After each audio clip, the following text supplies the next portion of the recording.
नमस्कार students, how are you. एक बार फिर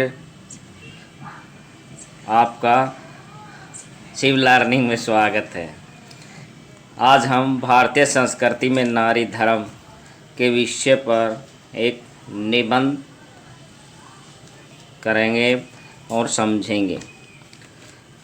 प्रस्तावना है, भारत सदियों से पुरुष प्रधान समाज रहा है। आदिकाल से नारी को भोग की वस्तु समझा जाता रहा है।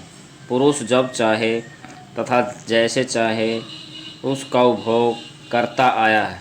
उसे सदियों से कुचला व उसका शोषण किया जाता रहा है। यद्यपि हमारे ऋषि मुनियों ने नारी जाति के उत्थान के लिए अनेक प्रयत्न किए, लेकिन फिर भी उनकी स्थिति में कोई सुधार नहीं हो रहा।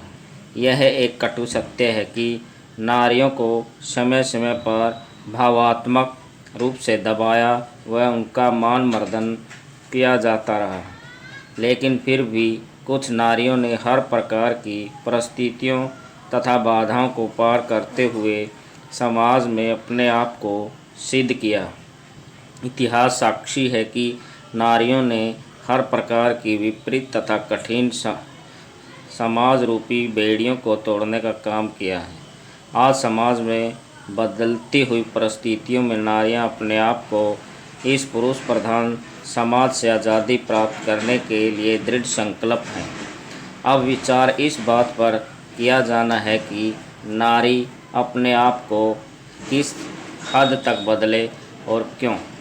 क्या हमारा तथा हमारे समाज का उनके इस परिवर्तन में क्या भूमिका अदा कर सकता है। इस पर विचार हम इस निबंध में करेंगे। नारी जाति का इतिहास तथा उसमें हुए बदलाव। फर्स्ट काल हमारा वैदिक काल। वैदिक काल में नारियों की स्थिति अच्छी थी। उनको पुरुषों के बराबर अधिकार प्राप्त थे। कोई भी धार्मिक अनुष्ठान उनके बिना पूरा नहीं होता था। इसी काल में नारियां शिक्षित तथा विदुषी होती थी।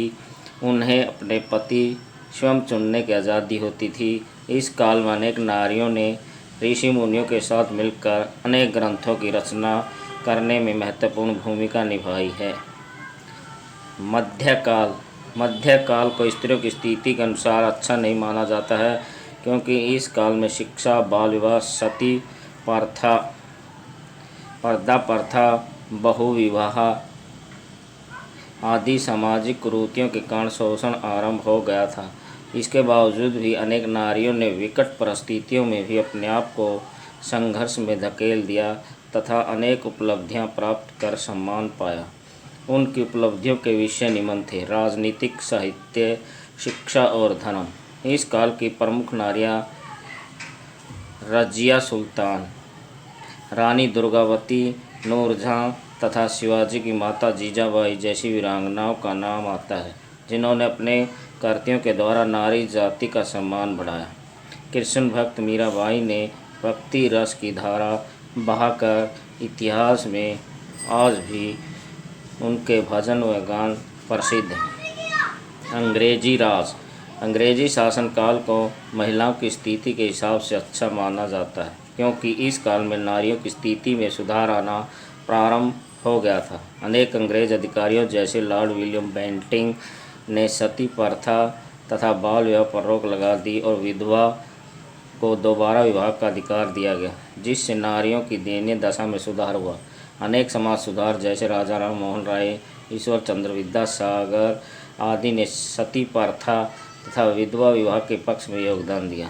भारतीय स्वतंत्रता आंदोलन में भी अनेक महिलाओं ने बढ़ चढ़कर भाग लिया। उनमें रानी लक्ष्मीबाई, एनी बेसेंट, विजय लक्ष्मी पंडित, अरुणा आसफली, सुचेता कृपलानी तथा कस्तूरबा गांधी के योगदान को भुलाया नहीं जा सकता। रानी लक्ष्मीबाई ने अंग्रेज अधिकारियों के छक्के छुड़ा दिए तथा सुभाष चंद्र बोस की सेना की नारियों ने अपने आभूषण देकर त्याग व बलिदान की अमर गाथा लिख दी। आज़ाद हिंद फौज में सेना की कैप्टन लक्ष्मी सहगल थी तथा रानी लक्ष्मीबाई एक अलग ब्रिगेड थी। आज़ाद भारत में भारतीय संविधान में महिलाओं को पुरुषों के बराबर अधिकार व समानता दी गई, जिसका वे शिक्षा तथा अज्ञानता के कारण भरपूर लाभ नहीं उठा पाए। परंतु यह काल उनकी गौरव गाथाओं से रुका नहीं रहा। इस काल में नारियों ने अनेक क्षेत्रों में प्रतिनिधित्व करके अपने आप को पुरुषों के बराबर सिद्ध कर दिया। इसमें मुख्य रूप से इंदिरा गांधी, जो देश की प्रथम प्रधानमंत्री, किरण बेदी प्रथम IPS, सुचेता कृपलानी यूपी की प्रथम मुख्यमंत्री, विजेंद्री पाल एवरेस्ट फतह करने वाली प्रथम महिला बनी, मदर टेरेसा प्रथम नोबेल पुरस्कार तथा फातिमा बीबी प्रथम भारतीय महिला सुप्रीम कोर्ट में जज बनी। इन सभी नारियों ने अपने नेतृत्व, अक्षमता तथा सामर्थ्य का परिचय देते हुए अपने आप को इतिहास में स्वर्ण अक्षरों में लिखवा दिया। बदलाव का समय आधुनिक युग कंप्यूटर तथा भौतिकवाद का युग है तथा इसमें तकनीकी उन्नति के साथ साथ उद्योगों में भी वृद्धि हुई है। आज महिलाएं पुरुषों से किसी भी मायने में कम नहीं हैं। आज वे चार दीवारी में कैद न होकर वे उच्च शिक्षित डॉक्टर, इंजीनियर, वैज्ञानिक तथा फिल्म उद्योग में भी अपना परचम लहरा चुकी हैं। उन्होंने अपनी योग्यता के बल पर यह सिद्ध कर दिया है कि वह भी पुरुषों के समक्ष नहीं बल्कि उनसे बेहतर है। नारियों को किस हद तक बदलने की ज़रूरत है। आज के भौतिकवादी संसार में कुछ नारियों ने अपने आप को इतना परिवर्तित कर लिया कि वह कम वस्त्र पहनना तथा बिना रोक टोक रहित जीवन व्यतीत करने लगी है, मगर यह उनकी भूल है। सही दिशा में विकास का मतलब यह नहीं है कि वह प्राचीन आचार व्यवहार के नियमों का पालन करते हुए घर की ही हर जिम्मेवारी निभाते हुए समाज तथा परिवार में तालमेल बनाकर बदलाव ला सकती है, क्योंकि नारियां ही परिवार की आधारशिला होती है। उन्हीं के कारण परिवार खुशहाल बनता है। परिवार के खुशहाल बनने पर देश की खुशहाल बनता है। आजकल ग्रामीण क्षेत्रों में भी इस बदलाव को देखा है। कुछ महिलाओं ने अपने ससुराल आना मना कर दिया क्योंकि वहाँ कोई शौचालय नहीं था तथा समाज में कोई भी रूढ़ियाँ, परंपराएं एवं नियम गलत नहीं होते। इसलिए नारियों को तर्कसंगत दृष्टिकोण अपनाकर इन बदलाव को सहन करना तथा सहना होगा, ताकि भविष्य में अनावश्यक टकराव को टाला जा सके। समय अनुकूल तथा परिस्थितियों के अनुसार हुआ बदलाव ही सही मायने में उपयुक्त होता है।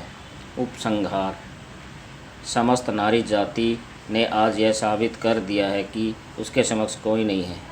वही समाज की सच्ची आधार है तथा जीवन के असली कलाकार है। नारियां कोई दया या कमजोरी की निशानी नहीं है। जब जब भी उसमें समाज, धर्म परिवर्तन और बच्चों पर आपत्ति आती है, वह दुर्गा का रूप धारण कर लेती है। इसलिए कहा गया है कि जहाँ नारियों की पूजा होती है वहाँ देवता निवास करते हैं। धन्यवाद।